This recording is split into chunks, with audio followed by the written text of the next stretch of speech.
Assalamualaikum warahmatullahi wabarakatuh. Perkenalkan nama saya Muhammad yang pertama dengan akhiran NIM 075. Pada kesempatan kali ini saya akan membahas materi dari bab 6 yaitu Pancasila sebagai sistem etika. Pada bagian pertama, pengertian dari etika, etiket, dan kode etik. Etika mengacu pada seperangkat prinsip moral atau nilai-nilai yang mengatur cara manusia bertindak dalam kehidupan sosial. Hal ini melibatkan pertimbangan tentang apa yang dianggap benar atau salah, baik atau buruk dalam keputusan dan perilaku sehari-hari. Etika membantu individu dalam membuat keputusan yang sesuai dengan nilai-nilai yang mereka anut. Yang kedua ada etiket. Etiket adalah serangkaian aturan atau norma sosial yang mengatur perilaku, sopan, dan tata krama dalam konteks tertentu. Hal ini mencakup tindakan seperti kesopanan, menyapa, atau menggunakan bahasa yang sopan. Etiket membantu memperkuat hubungan sosial dan menjaga harmoni dalam interaksi antar individu. Yang ketiga ada kode etik. Kode etik merupakan pedoman perilaku yang disusun oleh profesi, organisasi, atau kelompok untuk mengatur tindakan anggotanya. Kode etik memberikan panduan tentang standar perilaku yang diharapkan, nilai-nilai yang harus ditegakkan, dan tanggung jawab profesional yang harus dipenuhi. Contohnya kode etik dalam profesi dokter, jurnalis, atau advokat. Yang kedua, Pancasila sebagai sistem etika dan bagaimana penamaan etika Pancasila sebagai common denominator yang dapat dipertanggungjawabkan secara ilmiah filosofis. Pancasila sebagai etika mengandung prinsip-prinsip moral yang mengatur perilaku manusia dalam kehidupan sehari-hari.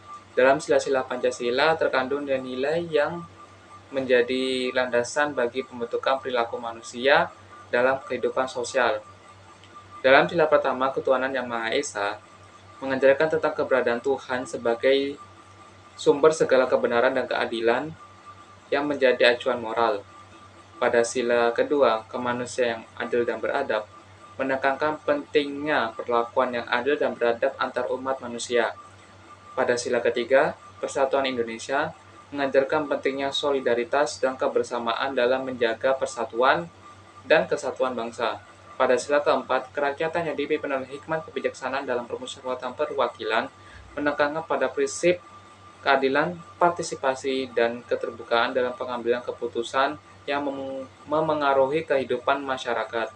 Dan pada sila yang kelima, keadilan sosial bagi seluruh rakyat Indonesia mengajarkan pentingnya distribusi yang adil atas sumber daya alam dan kesempatan bagi seluruh rakyat Indonesia.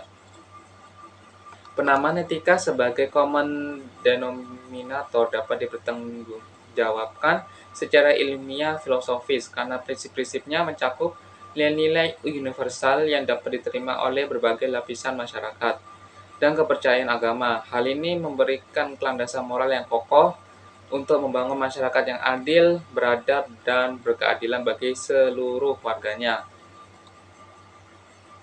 Pada bagian ketiga,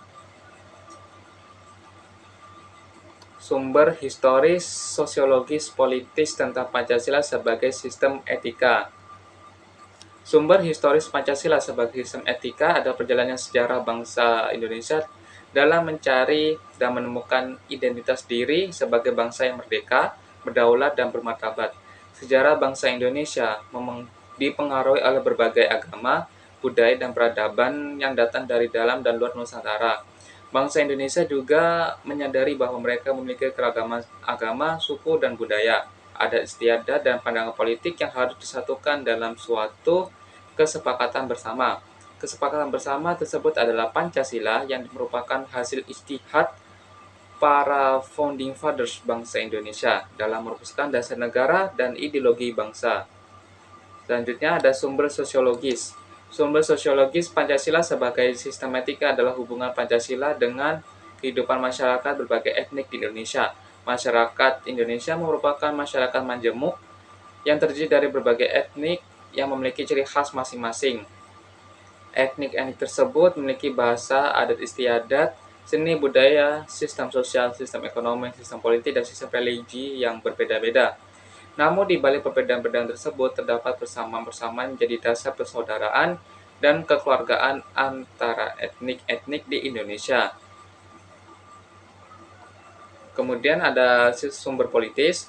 Sumber politis Pancasila sebagai sistem etika adalah posisi Pancasila sebagai norma-norma dasar atau ground norm sebagai sumber penyusunan berbagai peraturan perundang-undangan di Indonesia. Pancasila merupakan dasar negara yang tertuang dalam pembukaan Undang-Undang Dasar Negara Republik Indonesia tahun 1945.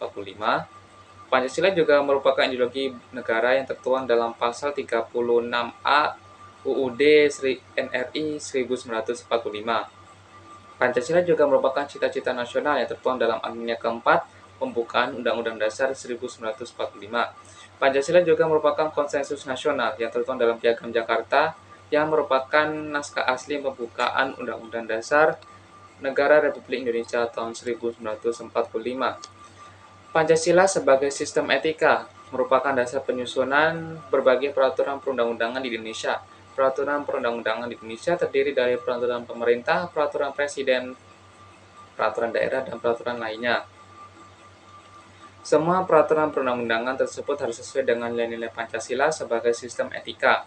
Jika ada peraturan perundang-undangan yang bertentangan dengan nilai-nilai Pancasila, maka peraturan tersebut dapat dibatalkan oleh Mahkamah Konstitusi atau Mahkamah Agung. Sekian penjelasan dari saya. Untuk materi bab ke-7 akan saya jelaskan di video berikutnya.